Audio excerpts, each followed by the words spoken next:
सोचिए, मोबाइल आपकी जेब में हो और आपके व्हाट्सएप पर एक परिचित का मैसेज आता है कि मेरे फ़ोन पर पैसे डाल दो, घर पे डॉक्टर आया हुआ है।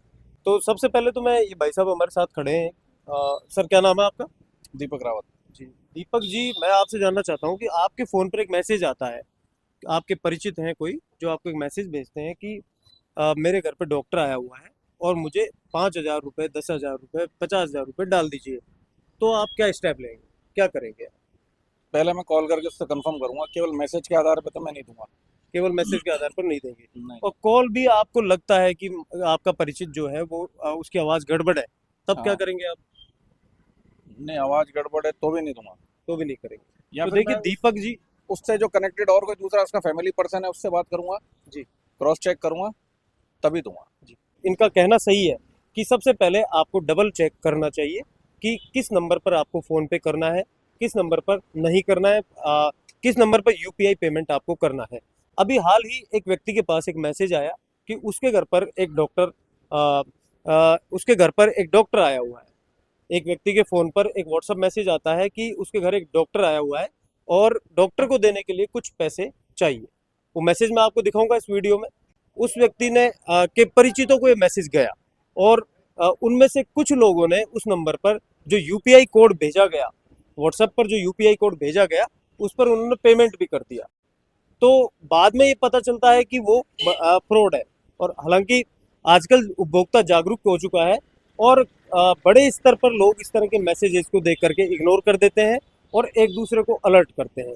लेकिन इस तरह के मामले हमारे देश में लगातार बढ़ते भी जा रहे हैं कि लोगों के व्हाट्सएप हैक होते हैं, लोगों का मैसेजिंग एप्लीकेशन है वो हैक होती है और उनसे जो मैसेज आते हैं उनको देखने के बाद में उनको लोग इग्नोर करते हैं, एक दूसरे को बताते हैं। लेकिन कुछ लोग भोली भाली मानसिकता और भावनात्मकता के साथ में उस यूपीआई कोड या नंबर पर पेमेंट कर देते हैं। बाद में उन्हें पता चलता है कि उनके साथ एक बड़ा फ्रॉड हो चुका होता है।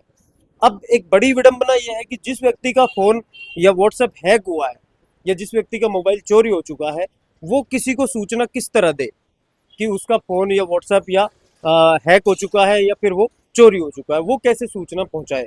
और वो जब तक सूचना पहुंचाता है तब तक हैकर अपना काम कर चुका होता है। अब एक दूसरी कंडीशन आप सोचिए कि आप एक भीड़ भाड़ भरे बाजार में हैं, आप सब्जी मंडी में हैं, वहां आप जाते हैं, आपके पास में एक छोटा बच्चा खड़ा है और कुछ देर बाद में आपको पता चलता है कि आप जब जेब में से पैसे निकालने के लिए यूपीआई पेमेंट करने के लिए जेब में हाथ डालते हैं तो आपको पता चलता है कि आपका फ़ोन अब जेब में नहीं रहा। सोचिए, इस सोशल मीडिया के दौर में एकदम से आपकी ज़मीन हिलती हुई नज़र आती है कि मेरा फ़ोन कहाँ चला गया। आप हड़बड़ा जाते हैं और इस हड़बड़ाहट में आप इधर उधर ताकने लगते हैं क्योंकि यूपीआई पेमेंट्स का दौर है। यूपीआई पेमेंट को सरकार भी बढ़ावा दे रही है, लोग भी यूपीआई पेमेंट फॉलो करते हैं। ये भाई साहब हमारे साथ है, क्या नाम है आपका? दिलीप सिंह। दिलीप जी, जैसे आप एक बाजार में सब्जी खरीदने जाते हैं या सामान लेने जाते हैं और अचानक से आपको पता चलता है कि आपका फ़ोन जो थोड़ी देर पहले जेब में था वो अब नहीं है और आपके पास खड़ा कोई बच्चा, कोई महिला भी वहां से गायब है, तो आपकी क्या स्थिति होगी? और मोबाइल गायब, ना तो कोई एफआईआर होती है इसमें, ना कोई मोबाइल ढूंढ पाते हैं। जी। और इसका भी पुलिस क्या भी ऐसे मामलों में देखा जाता है कि गुमशुदगी दर्ज करती है। गुमशुदगी करती है। मेरे दुकान से भी मोबाइल चोरी हुआ था पहले, उसमें गुमशुदगी भी करते हैं और उसका कोई छानबीन भी नहीं करते हैं। तो क्या है कि आजकल सब कॉस्टली चीज़ें होती है, एंड्रॉयड मोबाइल है, सब महंगा होता है, हर कोई अपना अच्छा करने के लिए अच्छा ही रखता है। जी। लेकिन उसका सही रिस्पॉन्स नहीं मिलता है, ना कोई जिम्मेदारी है अपने व्यवस्था कानून वगैरह में। तो ऐसी चीज़ें एंड्रॉइड तो आजकल तो जीपीएस सिस्टम में मालूम पहले ही चल जाता है किधर है क्या नहीं। जी। तो उसमें भी कोई सुनवाई नहीं होती है। और यूपीआई पेमेंट बढ़ावा मिल रहा है, लेकिन इसके फायदे के अनुसार नुकसान भी है। किस तरह से इनके दुकान से एक फ़ोन चोरी होता है और बाद में उनकी सुनवाई नहीं हुई, पुलिस ने भी इस मामले को हल्के में लेते हुए गुमशुदगी दर्ज की और बाद में इस पर कार्रवाई भी नहीं हुई। अमूमन देखने में आता है कि ऐसे मामलों में ज़्यादातर गुमशुदगी ही दर्ज की जाती है। और अब मैं एक तीसरी बात आपको यहाँ पे बता रहा हूँ कि जिन लोगों का जो फ़ोन चोरी हो जाता है या जिनका व्हाट्सएप हैक होता है, ऐसे मामलों में जो लोग हैं जिनके पास मैसेज आते हैं, वो दिमाग से काम लेने के बजाय इमोशंस से काम लेते हैं और भावनात्मक स्तर पर काम लेते हुए वो अपने परिचित जिसके नंबर से मैसेज आया है उसको तत्काल प्रभाव से बिना जांच किए पड़ताल किए ही पैसे सेंड कर देते हैं। और इसके बाद उन्हें एक बड़ा बाद में सदमा लगता है कि मैंने किस तरह से हैकर की चपेट में आ गया। आप देखते हैं कि हर दिन अखबारों के माध्यम से, मीडिया के माध्यम से, डिजिटल मीडिया के माध्यम से ये अपील की जाती रही है, सरकार भी अपील करती है कि आप हैकर्स के चंगुल में ना फंसें, इसको ध्यान में रखें। और किस तरह से लोग फ्रॉड के शिकार होते हैं ये तमाम खबरें रहती हैं, इसके बावजूद भी लोग पेमेंट कर देते हैं और अपने जो परिचितों के मोबाइल से जो मैसेज आते हैं, आप सोचिए कि आपके किस परिचित ने आपसे आज तक व्हाट्सएप मैसेज करके पैसे मांगे। आपको सबसे पहले तो यही अलर्ट हो जाना चाहिए कि जब कोई आपसे व्हाट्सएप मैसेज कर पैसे मांग रहा हो या मैसेजिंग के माध्यम से आपसे पैसे मांग रहा हो, तो आपको सबसे पहले अलर्ट ब्रेकर तो यहीं पे लगाना चाहिए कि ये कोई फ्रॉड हो सकता है। और अगर उस हैकर ने आपको कोई एप्लीकेशन इसमें डाली है, व्हाट्सएप पर सेंड की है, तो उस जो एप्लीकेशन है उस पर आप क्लिक नहीं करें, अन्यथा आपका जो अकाउंट है वो भी हैक हो सकता है। आप भी थोड़ी देर बाद पीड़ित की श्रेणी में आ सकते हैं। क्या नाम भाई साहब आपका? सुरेश सिंह राजपूत। जी सुरेश जी, क्या मामला हुआ था आपके साथ में? उसने बोला कि हमारे पास पैसे नहीं आए इंडियन गैस वाला ने। जी।